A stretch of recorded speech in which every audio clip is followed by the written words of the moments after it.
Good afternoon, everyone, and welcome to the Chamber of Commerce, Southern New Jersey's virtual Small Business Council meeting in partnership with Parker McKay.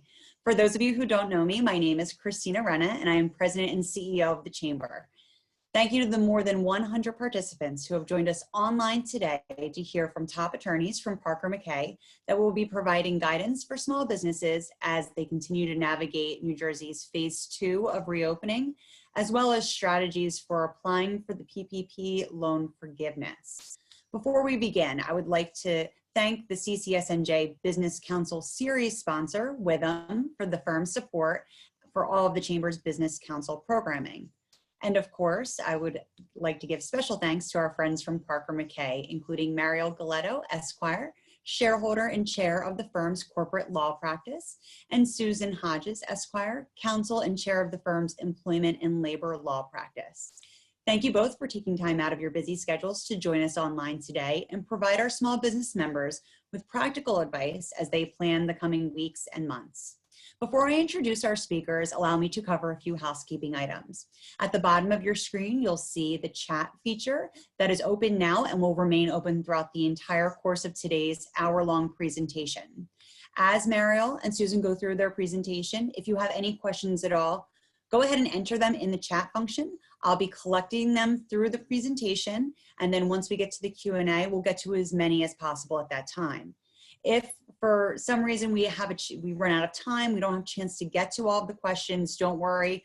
We will make sure to, again, collect them after the fact, and we'll get them over to the team at Parker McKay to see if we can get questions afterwards. Also, we are recording today's presentation, so it will be sent on demand to all attendees later with our survey, and then will also be uploaded on the Chamber's website, so you can go back and view this at any time. With that, please allow me to introduce our two speakers today. I'll start with Mariel.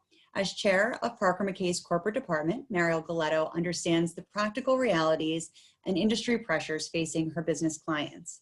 Descending from a multi-generational family of New Jersey entrepreneurs, she appreciates that the success of any organization depends on its ability to plan for the future. And boy, is that more true than ever these days. We also have Susan with us today. Susan Hodges acts as a trusted advisor to both public and private sectors in all areas of labor and employment law. She acts as her client's counsel and an outsourced human resources department so that the decisions they make are the right ones for their businesses. Susan's goal is to provide strategic advice to corporations, public sector administrators, and boards so that they can be confident in the everyday decisions they make. We are so lucky to be joined by the team at Parker today. With that, I'm going to hand the presentation over to Mariel and Susan. Ladies, the floor is yours. Thank you, Christina, and thank you to the Chamber for having us. Again, my name is Mariel Galetto, and I'm the chair of Parker McKay's corporate department.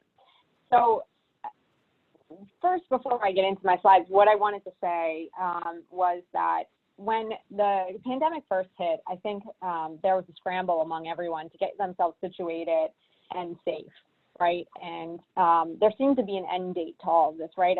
I've read a couple of people's posts and blogs about, we thought it was going to be 2 weeks, or we thought we were going to be back to school in a certain amount of time. And there seemed to be some sort of certainty to the end. That certainty kept on getting eroded. The end date kept on getting pushed back and pushed back and pushed back. And now we have a new uncertainty that faces us with the reopening and re-entering society. So not for speaking for I think what we want to do and what our goal is for this this panel today is to try to provide some comfort and some answers to the people that are attending. We want to be a resource to you to help you through these uncertain times, because we understand that everyone's on this call and everyone going through this, all their situations are different.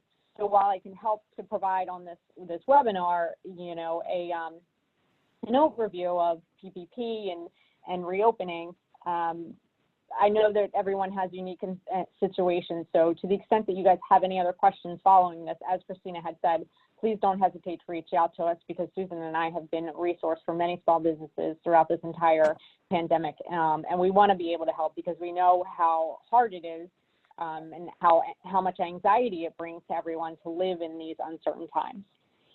So that being said, what do I do? I'm the chair of the corporate department. I am a corporate lawyer. I act as general counsel for businesses ranging from 0 to thousands of employees. So the businesses that I represented are all kinds. We focus on corporate formations, mergers and acquisitions, borrowings, debt raisings, anything that a corporation encounters, we are able to help with. And Susan and I work in connection with each other because when you have a business, you often have employees, and Susan can speak next on what she handles. Hi, everyone.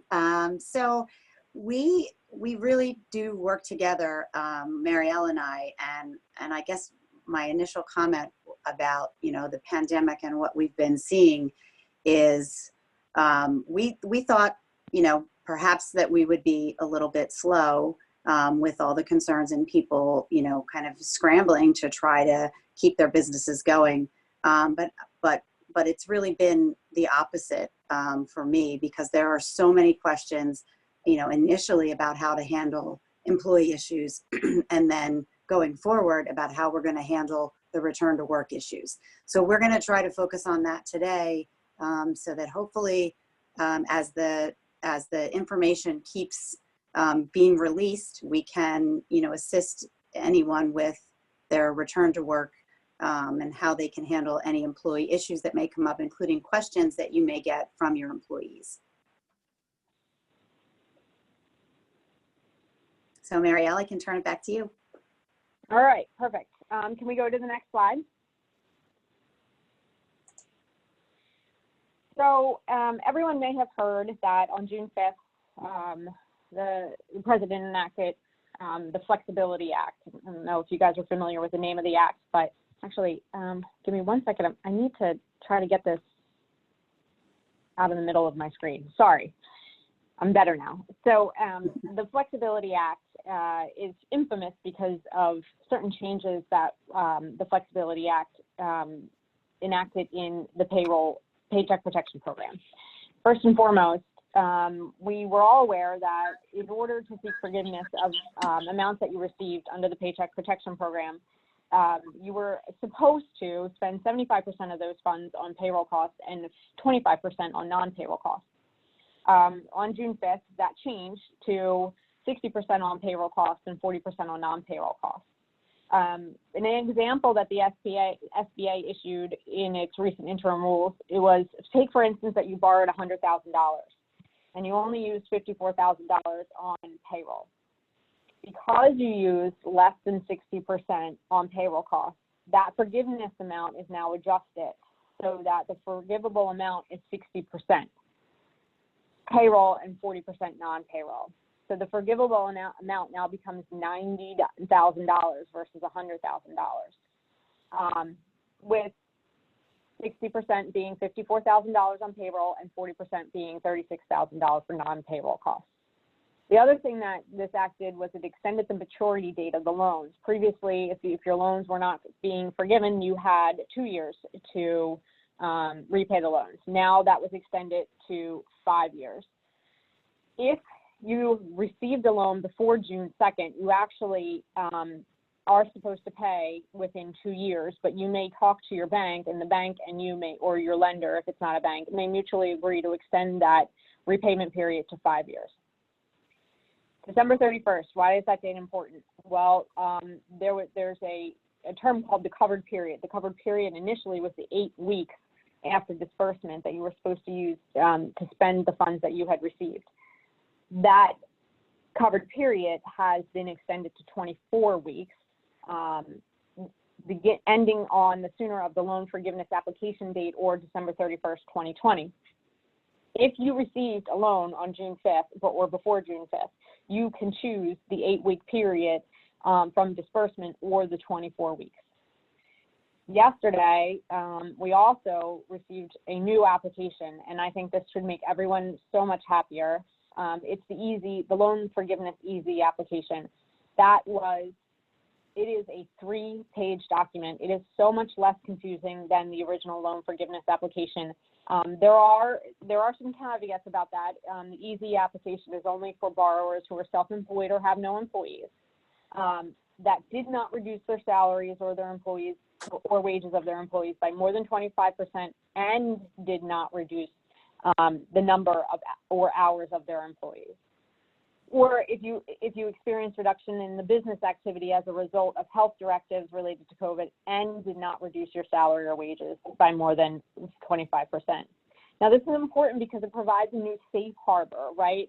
If you experienced the reductions in business activity and you had to reduce your staff, then you're no longer at risk for the reduction because from your forgiveness amount because you reduced the number of employees.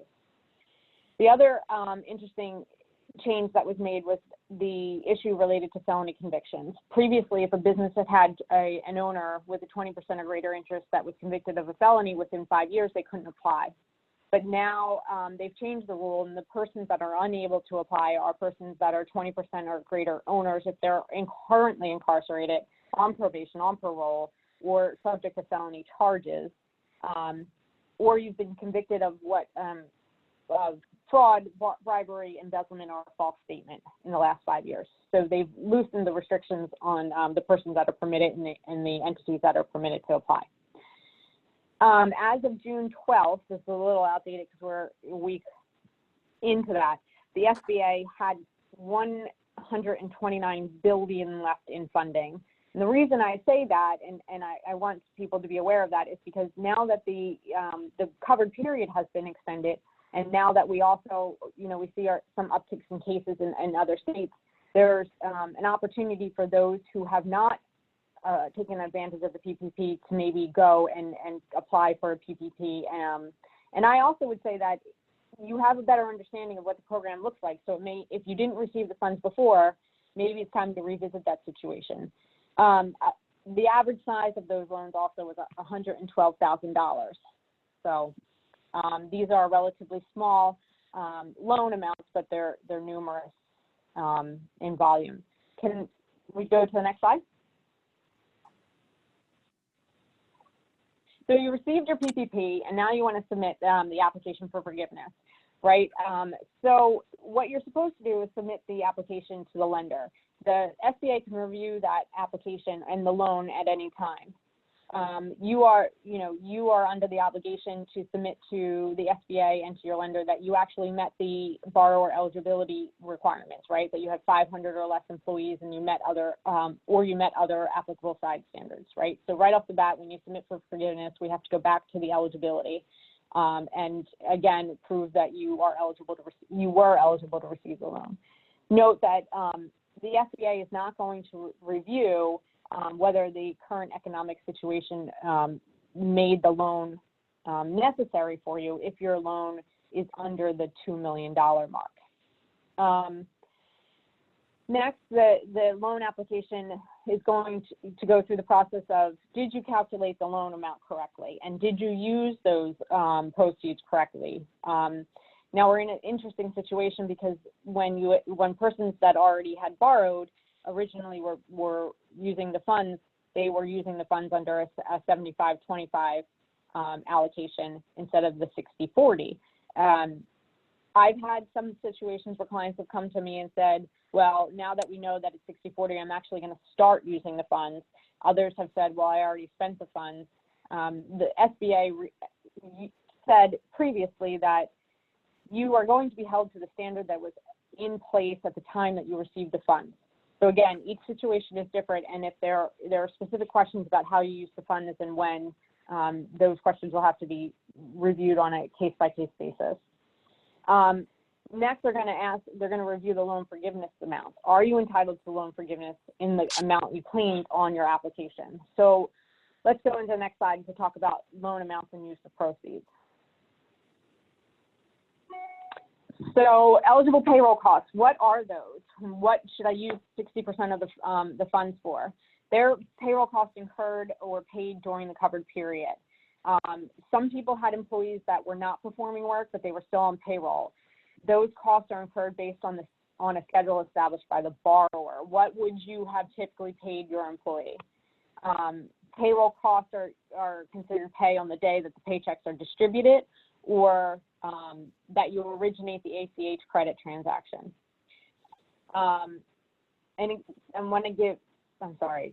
Payroll costs incurred are eligible if they're paid on the next regular pay date.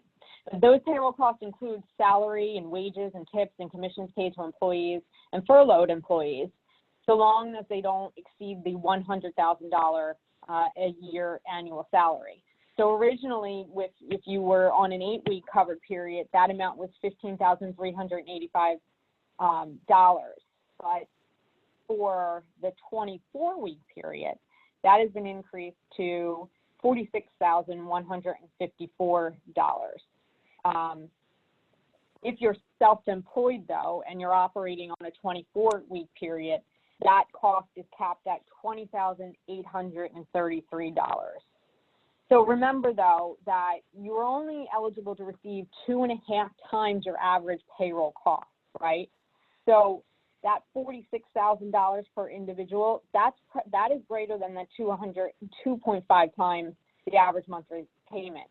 So this per individual maximum only is going to be reached if you reduced your FTEs, your full-time employee equivalents, but you were eligible for that safe harbor that I talked about in the beginning because your business was impacted by COVID and you were not able to reopen your business.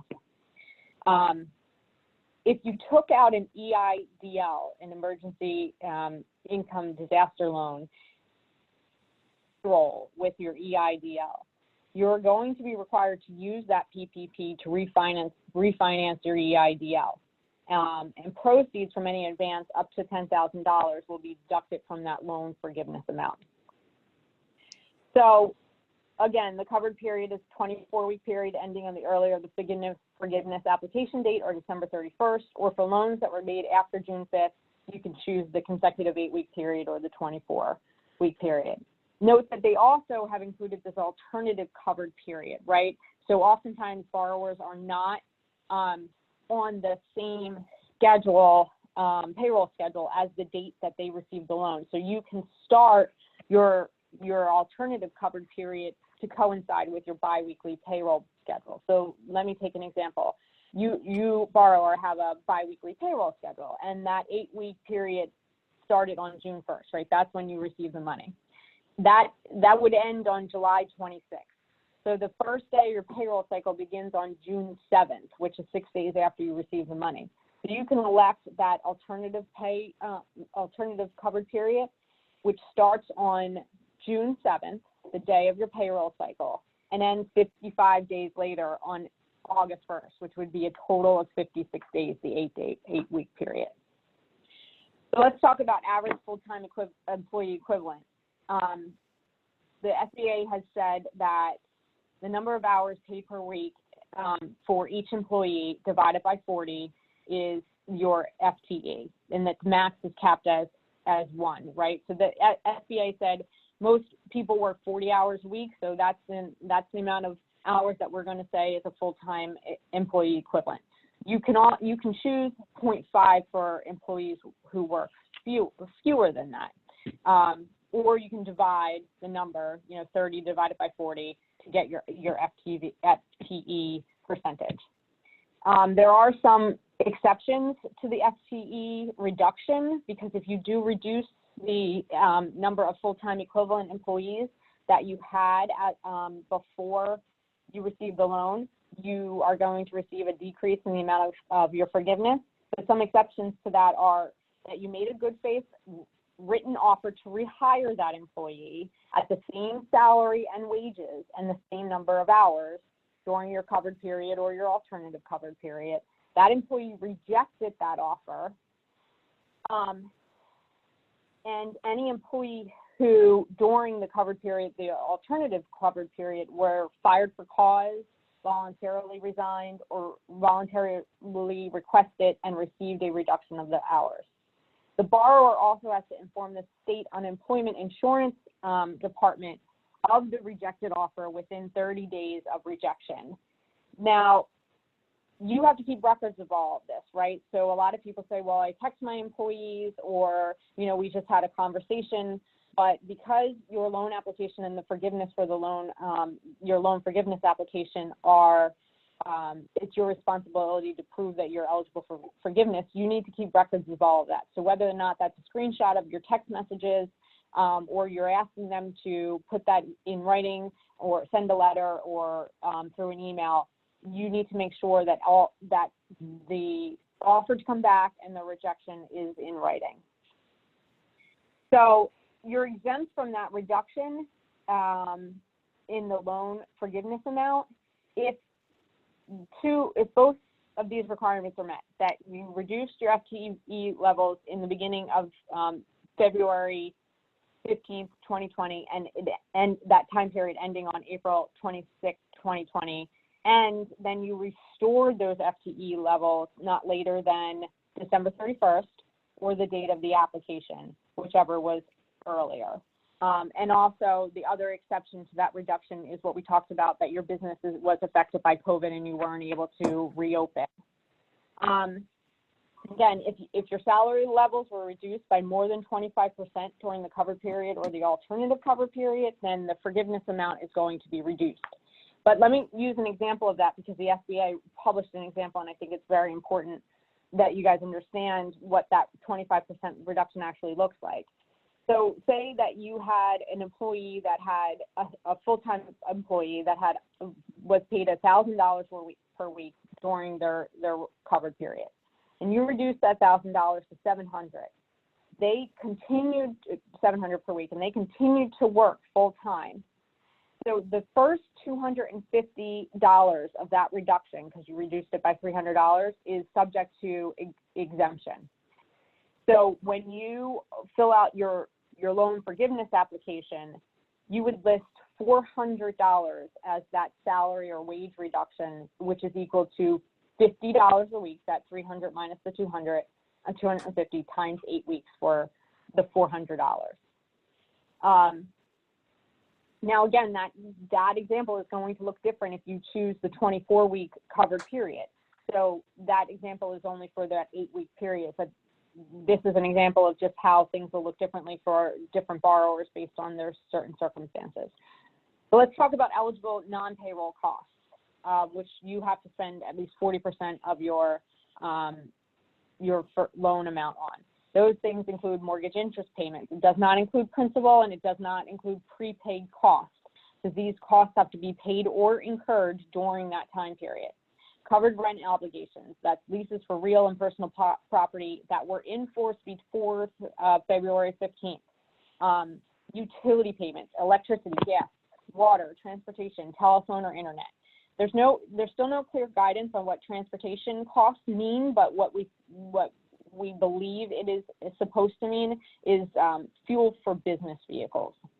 So again, when you're submitting your application, you have to detail all what you spent your money on. So you need to keep verification of your payroll and non-payroll costs. You need specific calculations on how you arrived at the 60-40%, or calculations on how you arrived at your payroll costs. And you need to keep documentations of job offers and refusals, firings for cause, voluntary resignations, and written requests by an employee for reductions in work. Also, you need to keep a record of that EIDL loan application or the grant request. And I have had a lot of questions about, well, what does that mean? Because I just submitted a request and then the money showed up in my bank account. Well, I can't tell you to go back and take a screenshot of the application when you filed it, because we're past that point. But if you have records in your bank account of the deposit, that's something that you can keep as evidence that you received the EIDL. So let's go forward to the next slide. Oh, that's one I just talked about, sorry. Let's go to the next one. So what does an SBA review really look like? They are going to review any forgiveness application regardless of the size. Again, $2 million is the threshold for determining economic necessity, and they can review it at any time. So those records that I just talked about, you need to keep those records for 6 years after the date the loan is forgiven. Do not throw anything out. And also note that the SBA review process, if the SBA is going to review your loan application, your loan forgiveness application, could take up to 5 months or even longer. The lender has 60 days from the date that you submit a complete application to give you an answer on whether or not they're going to forgive your loan. And I say a complete application because that's actually very important. If you don't submit a full application with all the documentation that they're requesting, then that period of time begins to become extended. So it's the date when the bank says, yes, this is complete, we're going to start our review. So then the lender can approve in whole or in part, they can deny it, or they can deny it without prejudice due to a pending SBA review. The borrower can request that the SBA review a lender's decision to deny forgiveness within 30 days of receiving that lender's denial. So this is going to take a long time. And the SBA has said, what if, has been asked, and they've answered that, what if we start making principal and interest payments on this loan, because at this point, you know, we're getting into 5 and greater months. And their answer was, if you submit an application for forgiveness within 10 months after the end of the loan forgiveness covered period, then you will not have to make any payments of principal or interest. If you did make payments and your loan is ultimately forgiven, those payments will be forgiven. So let's go to the next slide. So what happens if the SBA actually determines that your loan is ineligible for forgiveness? Well, you have either 2 or 5 years, depending on the length, you know, if you were before or after June 5th and what your bank had decided on, to repay. And then if you have a denial in part, you must repay any unforgiven amount within those 2 or 5 years. Now, remember, you only have 30 days to appeal a denial. So if you did get a denial, or if you do get a denial, then the clock starts running and you need to get your appeal into the SBA as quickly as possible. Can we go to the next slide?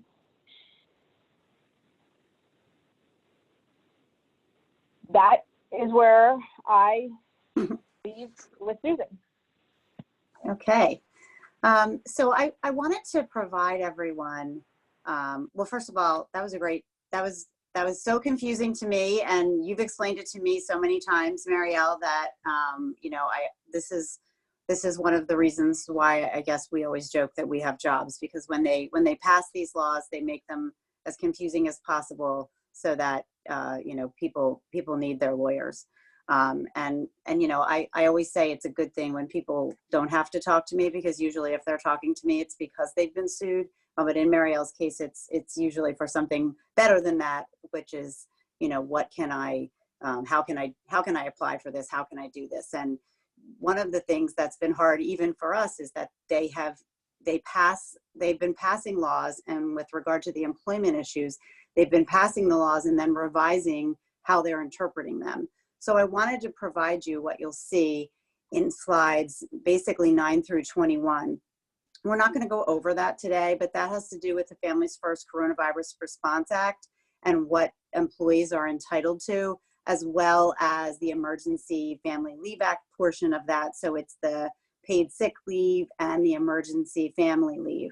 I just wanted everyone to have it, because if you go on the Department of Labor's website, they have continued to add guidance, Q&As, on the Families First Act. And I do think that they're pretty helpful. They try to make them, you know, here's an example, here's the question, here's how we answer it. And they are, you know, they're not the law, but they are true guidance on how they would interpret the law that, that they have written. So I think it's something that's really helpful.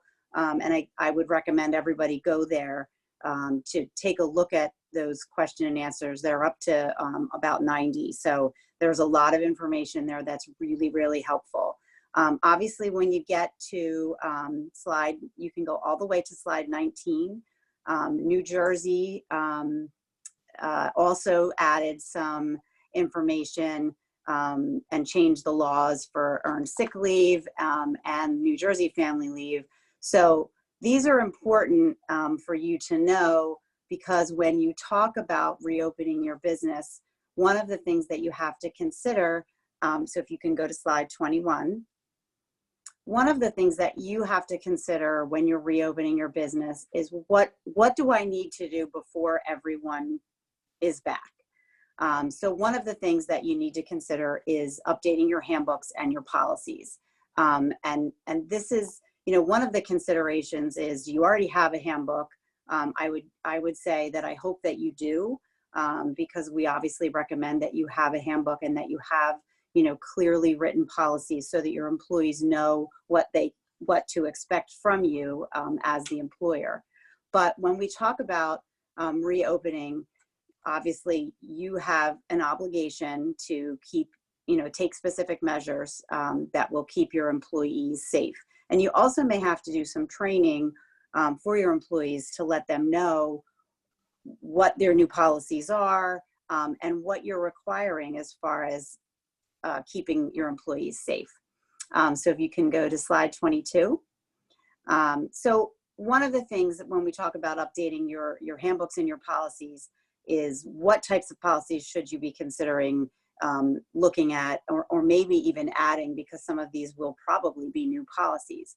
And those I would say are a telecommuting policy, a health screening policy, the containment policy, and a leave and travel policy.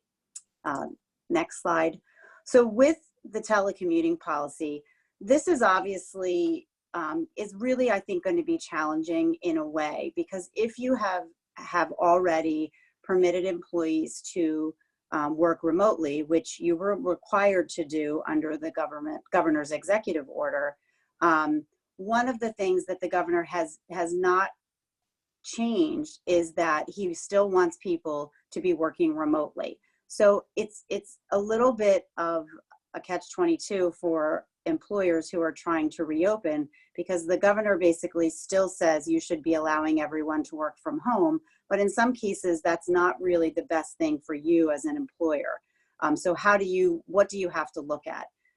One of the things that we recommend is that you do a phase-in return to work, because when you are permitting employees to come back to work, there are a lot of requirements that you have to put into place with regard to how many people are there, what space you have between employees, and we'll talk about that a little bit more.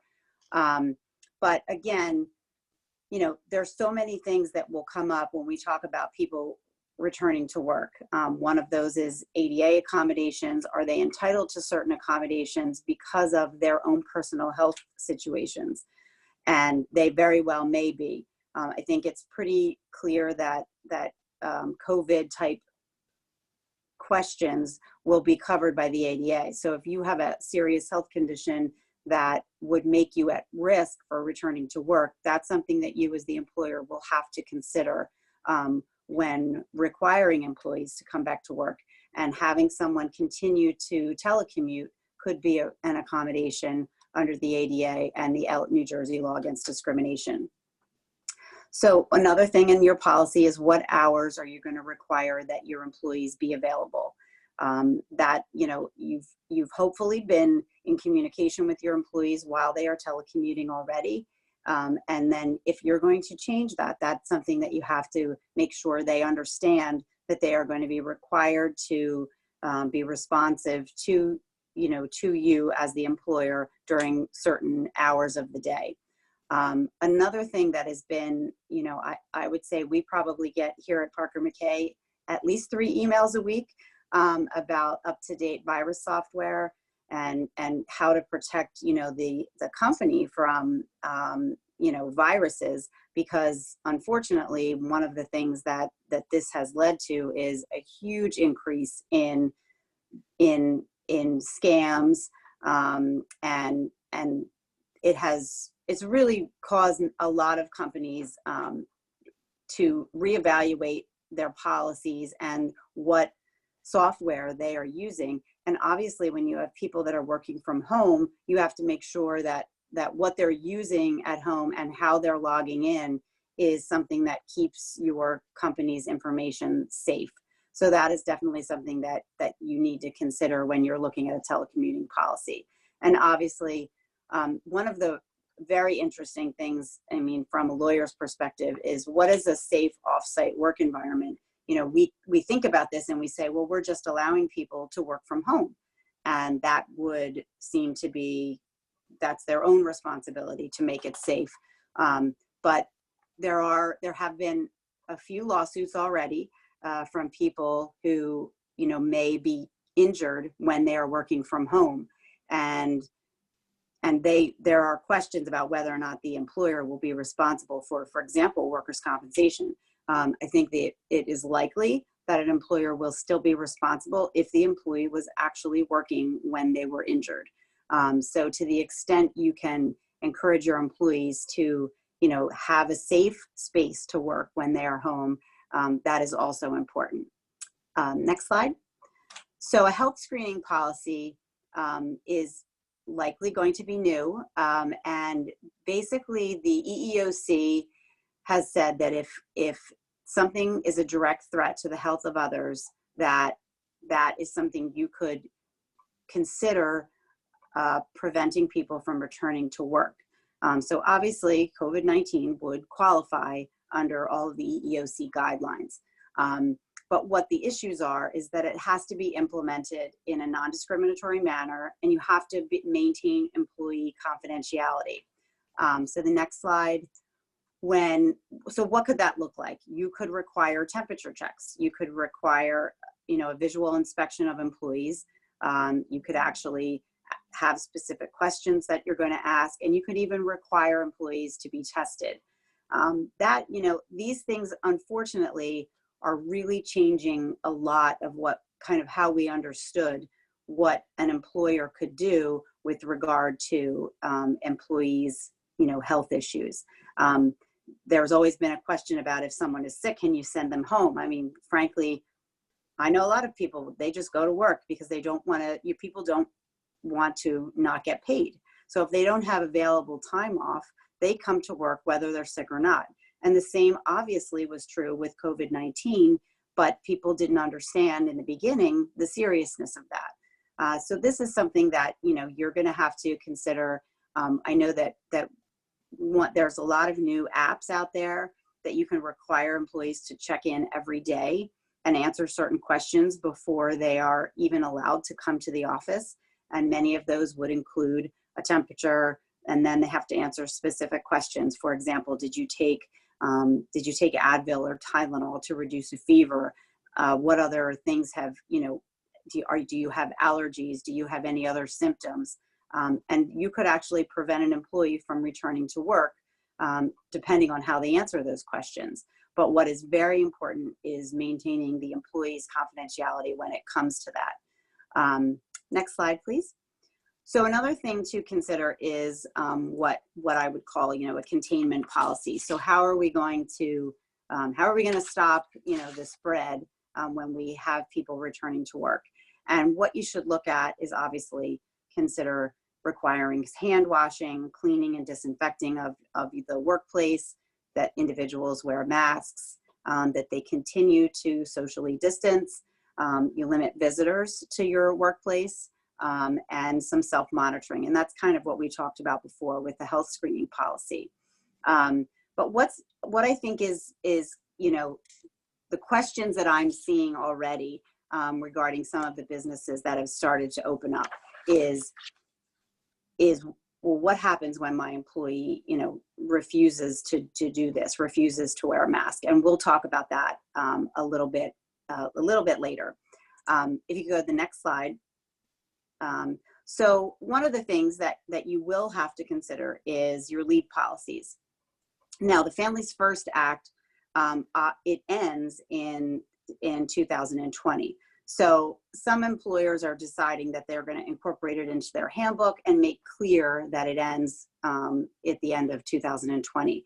But a lot, and I think the easier thing is to have a standalone policy that is advising your employees what the FFCRA provides for them, but then it also makes it clear that at the end of 2020, unless of course it gets extended, oh, my light just went off, unless of course it is extended, which, you know, there are certainly proposals already being made to extend it longer because obviously things are changing and we don't know, and no one knows, what the future is going to bring with regard to as we start opening up here in New Jersey specifically. So with that, some New Jersey laws will need updating, and that's your New Jersey Sick, New Jersey FLA, FLI, and temporary disability. All of those laws were permanently revised. So to the extent that you need to look at your policies, you may need to do that and revise those policies specifically, because that is a permanent change and it's not going to go away at the end of 2020. The next slide is a travel policy. And one of the things obviously is limiting non-essential business travel. You might have conferences normally where you would allow people to go to certain conferences, and many employers are just simply not doing that anymore. And I would recommend that if you're going to change your policy, that you let people know what your changes are going to be. And another one is requiring employees to report any business travel and also personal travel. And again, this is another thing that is different, because obviously if you have an employee that goes to a place that is basically considered by the government as being a high risk location, you can require that they self-quarantine when they return before they come back to work. So, sorry, next slide. What happens when an employee refuses to come back to work? This is already a question that I'm seeing on a regular basis. An employee, is, for example, afraid to return to work, or, one of the, I think, bigger issues is that employees have been refusing to come to work, and this is kind of unfortunate. They're refusing to come to work, but that's because they are making more money while they are home on unemployment. So if that's the reason why your employee is refusing to return, you should advise that employee that you offered them full-time employment and that you will report this to the state, and you should. Because if you've offered an employee work and they have refused to return to work, that is usually a reason for them to no longer be qualified for unemployment. And actually, the state put out, it's from the Department of Labor, and they put out a new sort of guidance sort of paper that is about returning to work and what some of these reasons are. I think it's pretty helpful for employers so that they understand possibly what employees might be saying and what the likelihood is that they will not be qualified for unemployment. If an employee refuses to return to work because they do not have childcare, there's still a lot of things to consider. So is remote working possible?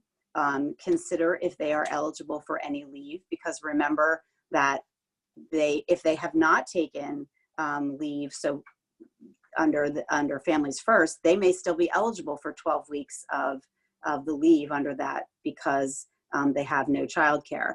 And here, a lot of the childcare are opening up next week. Some of the camps are opening up the following week. But one of the questions that I've had on a pretty regular basis is, well, I don't feel safe sending my child to that camp, or that my child's camp is not open. Because one of the things that has been happening is that because people are not sending their children to camps, camps are closing or just not opening for this year.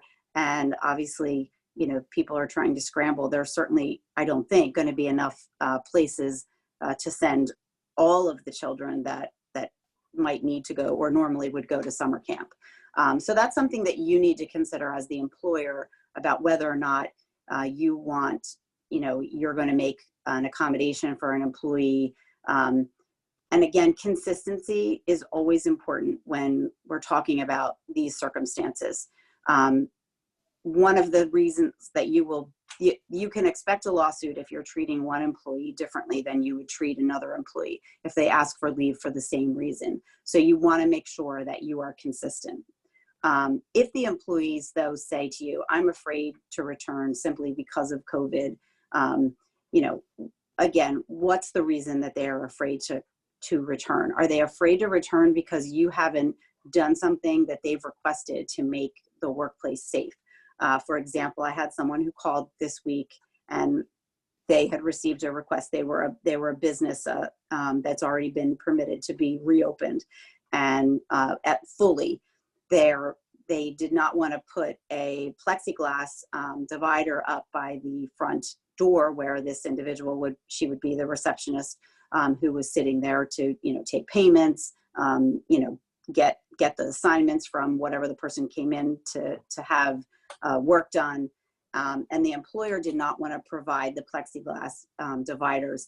I would say that is something we priced them actually for, some small businesses have advised me that, they were able to get them for about $75. And they're a temporary thing. They're not something that you're permanently installing at your reception desk.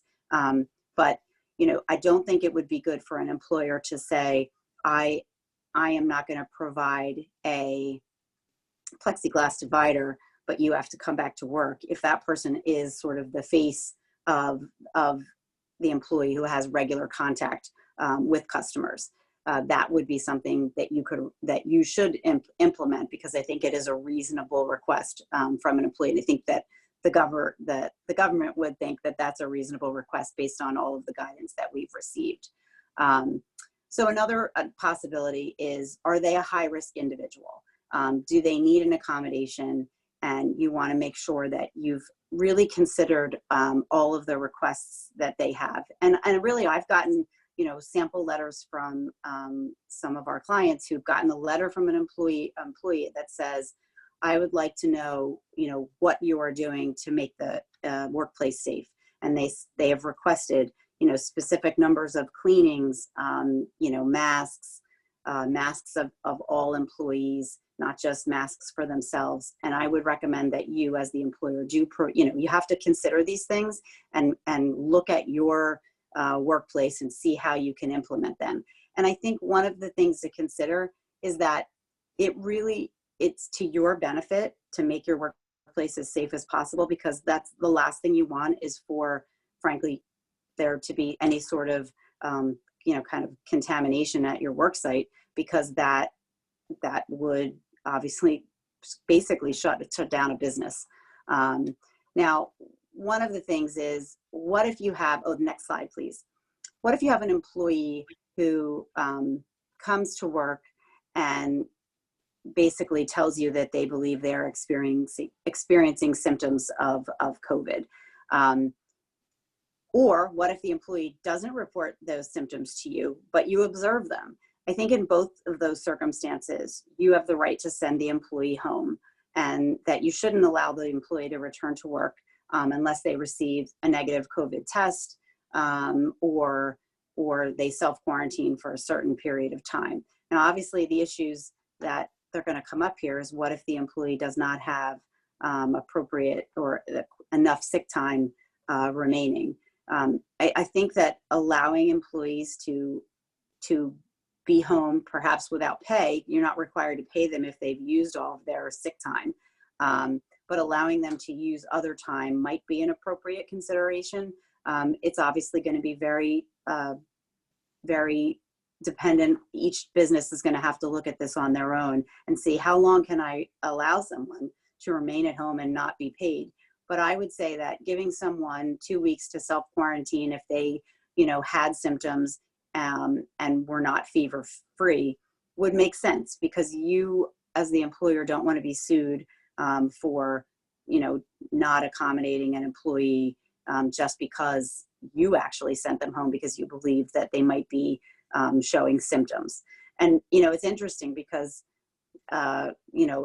this virus, while it is obviously different from the usual kind of normal flu, but this is, when we talk about contagious flu-like symptoms, I mean, this is the reason why employers tell employees that they want them to stay home when they're sick, because if they don't, and it spreads to other employees, it's a lot of people that are affected rather than just one.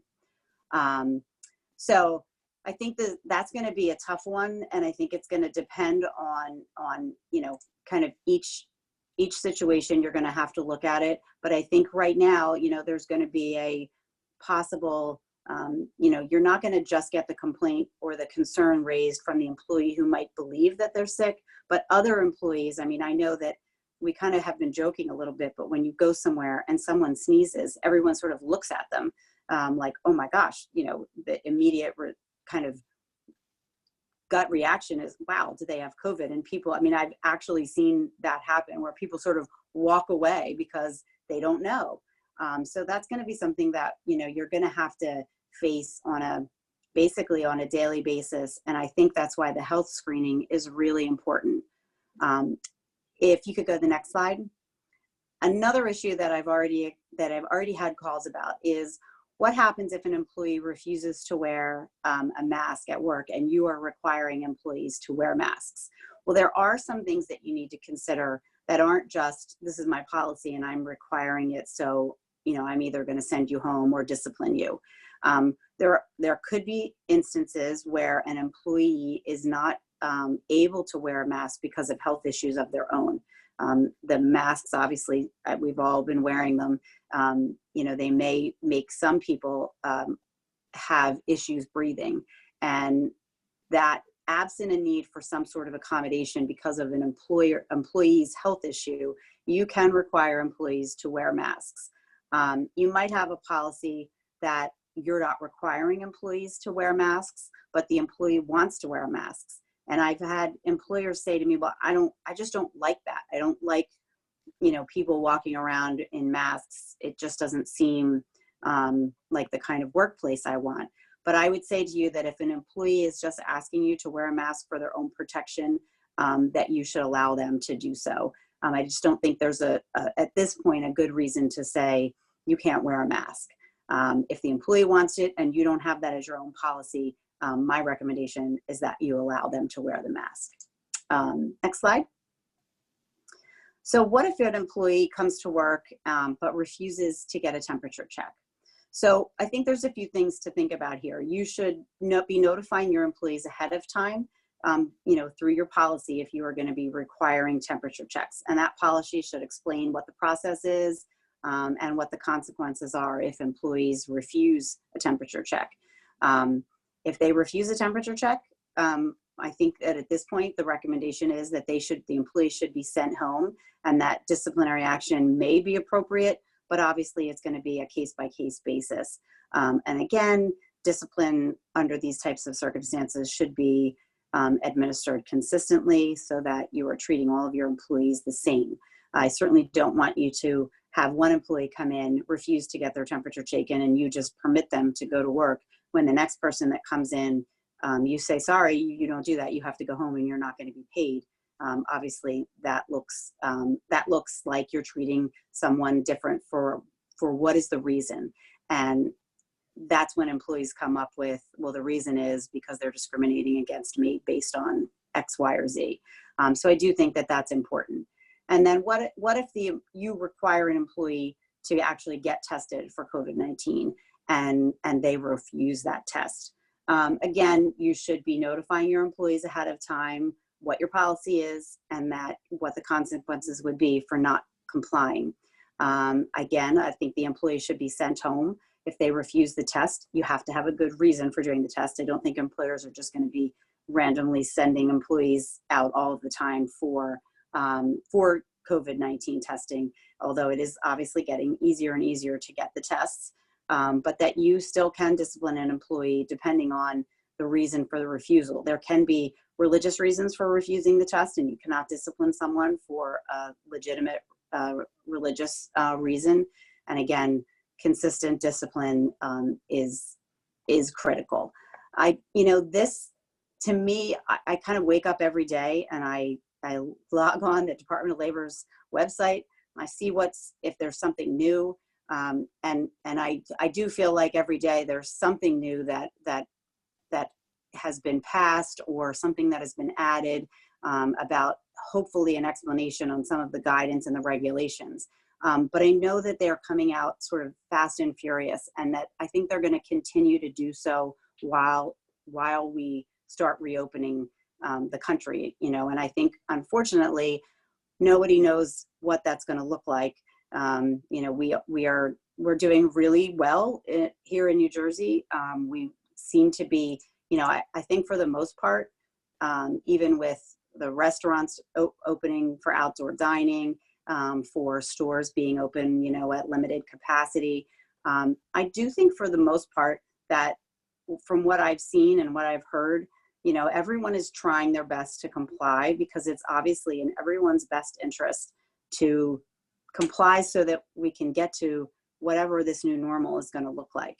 And the only way to do that is to really kind of follow the rules so that we don't have another outbreak. And that's really the best way we can protect against that for our employees. And frankly, for you as an employer, it's the best way you can protect yourself from getting sued. So having these policies and administering them consistently with regard to all of your employees.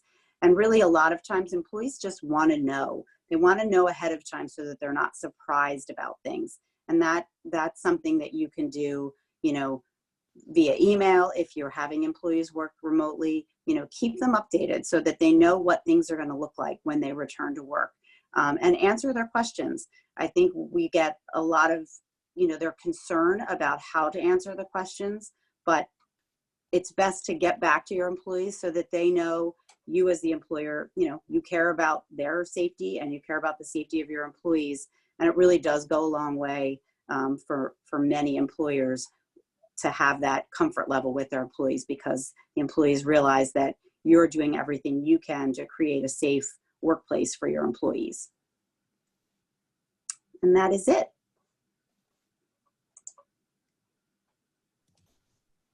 Well, thank you so much to you both. I mean, this information was extraordinarily timely, as you both noted in your presentations.